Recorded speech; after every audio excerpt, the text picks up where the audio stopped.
নমস্কার, স্বাগত জানাই ওয়েস্ট বেঙ্গল স্টেট ইউনিভার্সিটির first semester political science minor বিষয় নিয়ে যারা 2026 সালে পরীক্ষা দেবে সেই সকল পরীক্ষার্থীদের জন্য আজকের এই ভিডিওটি অত্যন্ত গুরুত্বপূর্ণ এই কারণে আমরা পলিটিক্যাল সায়েন্স মাইনর সাজেশন আজকে আমরা প্রকাশ করব। গতকাল 3টি কলেজ থেকে ছাত্রছাত্রীরা আমাদের ফোন করেছিল যে কবে দেবেন আমাদের এই সাজেশনটি। আমরা বললাম আজকেই আমরা দিয়ে দেব। সুতরাং আমাদের অনেক আগে রেডি হয়ে গেছে, বিশেষজ্ঞদের মতামত নিয়ে আমরা তৈরি করেছি এবং 100% 99 নয়, 98 নয়, 100% কমন পাবে আমাদের এই প্রশ্ন থেকে। আমরা বলছি যে প্রশ্নটা আমরা এখানে বলে দেব, আমরা লিখে দেব, সেই প্রশ্নটি তোমরা পরীক্ষা হলে গিয়ে তোমরা প্রশ্নপত্রে পাবে, সেই দাগেই পাবে। আর সেই প্রশ্ন আলোচনা করার আগে, বলে দেওয়ার আগে একটু করে বলে দিই, তোমাদের কিন্তু এবছরের পরীক্ষা হচ্ছে ফার্স্ট ইউনিট 2টো প্রশ্ন লিখতে হবে 20, সেকেন্ড ইউনিট 2টো প্রশ্ন লিখতে হবে 20, 40, আর 10 নম্বর 5টি ছোট প্রশ্ন লিখতে হবে, প্রশ্নের উত্তর লিখতে হবে 10, 2 নম্বর করে 5টি 10। এই গেল তোমাদের 50 নম্বর। তবে আজকের এই ভিডিওটি সাপ্লিমেন্টারি স্টুডেন্টস এবং রেগুলার স্টুডেন্টস উভয়ের জন্য কিন্তু আমরা আজকে ভিডিওটা তৈরি করছি।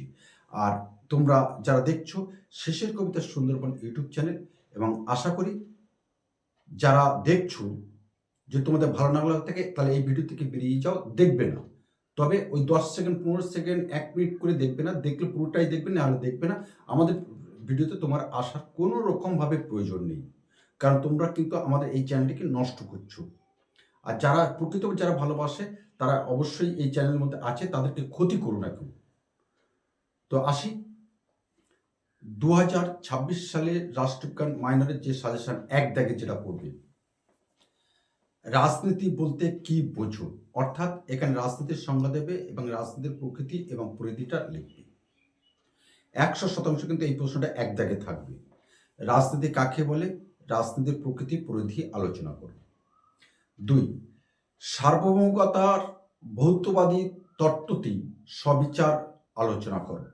সার্বভৌমিকতার ভৌতবাদী তত্ত্বটি সবিচার আলোচনা করো।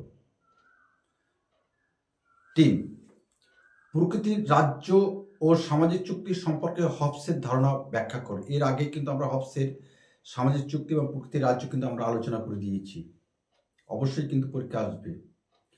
আর এই প্রশ্নগুলো লিখতে গেলে যদি তোমাদের কোনো রকম সমস্যা হয় তাহলে আমাদেরকে জানিয়ে দিও, হোয়াটসঅ্যাপ করে দেবে তোমার নাম এবং কলেজের নাম, আমরা অবশ্যই তোমাকে উত্তরটা দিয়ে দেবো, কোনো পয়সা লাগবে না।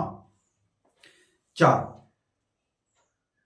রাষ্ট্রতন্ত্রের আলোকে রুশোর সাধারণ ইচ্ছা বা সামাজিক চুক্তি মতবাদের রুশোর অবদান লেখো। প্রশ্নটা কিন্তু এইভাবে দেবে যে রাষ্ট্রতত্ত্বের আলোকে রুশোর সাধারণ ইচ্ছাটি লেখো, অথবা সামাজিক চুক্তি মতবাদে রুশোর অবদান লেখো। আর একটা প্রশ্ন দেবো তোমাদের দেখে দেওয়ার জন্য, সার্বভৌমতার একাত্মবাদী তত্ত্বটি লেখো। ওখানে যেমন ভৌতবাদী দিয়েছিলাম, একাত্মবাদী। এই 4টি প্রশ্ন দিলাম, 4টি থেকে 4টেই তোমাদের আসবে, 2টি লিখতে হবে।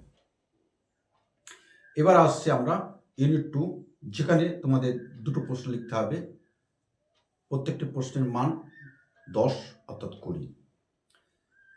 1 থেকে 2 মানে ইউনিট 2 এর প্রথম যে প্রশ্নটা থাকবে, জন রলসের ন্যায় তত্ত্বটি ব্যাখ্যা করো। জন রলসের ন্যায় তত্ত্বটি ব্যাখ্যা করো। 2, গণতন্ত্রের শ্রেণীবিভাগ সম্পর্কে ডেভিড হেল্ডের গণতন্ত্রের শ্রেণীবিভাগ আলোচনা করো। অর্থাৎ ডেভিড হেল্ডের গণতন্ত্র এবং তার শ্রেণীবিভাগ তোমাদের লিখতে হবে, খুব মোস্ট ইম্পর্ট্যান্ট কিন্তু। রলস এবং ডেভিড হেল্ড অবশ্যই কিন্তু পরীক্ষায় আসছে। 3, অবশ্যই আসবে পরীক্ষার প্রশ্ন, স্বাধীনতা ও সাম্যের মধ্যে পারস্পরিক সম্পর্ক আলোচনা করো। আসবেই, প্রশ্ন কিন্তু ছাপা হয়ে গেছে, এবার তুমি কি করবে দেখো। 4, অধিকার কাকে বলে, অধিকারের ধারণা বা শ্রেণীবিভাগ আলোচনা করো। অধিকার কাকে বলে, অধিকারের ধারণা বা শ্রেণীবিভাগ আলোচনা করো। এই 40 নম্বরের প্রশ্নে আমরা দিয়ে দিলাম, এই 4টে করে দিলাম, প্রত্যেকটা প্রশ্নই কিন্তু তোমাদের আসবে, পরীক্ষা হলে মিলিয়ে নেবে। আর 2 নম্বরে যে তোমাদের লিখতে হবে 5টা প্রশ্ন লিখতে হবে। ভিডিওটা বড় হওয়ার কারণে আমরা দিচ্ছি না।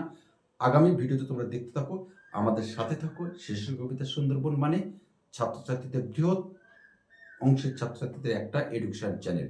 আর সেই চ্যানেলের পরিবারের সদস্য হওয়ার জন্য তোমাকে শিশু কবিতা সুন্দরবন ইউটিউব চ্যানেলের পক্ষ থেকে আমরা একান্তভাবে অনুরোধ করলাম, এবং সেই সাথে দেখার অনুরোধ রইল আগামী ভিডিওটি, যে ভিডিওটি মোস্ট ইম্পর্টেন্ট।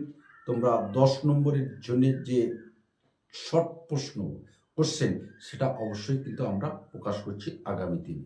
তো আজকে আমরা এখানে শেষ করলাম। অবশ্যই যাওয়ার আগে একটা কথা বলে দিই, বন্ধুদের কাছে অবশ্যই ভিডিওটি একটু শেয়ার করে দেবে। নমস্কার।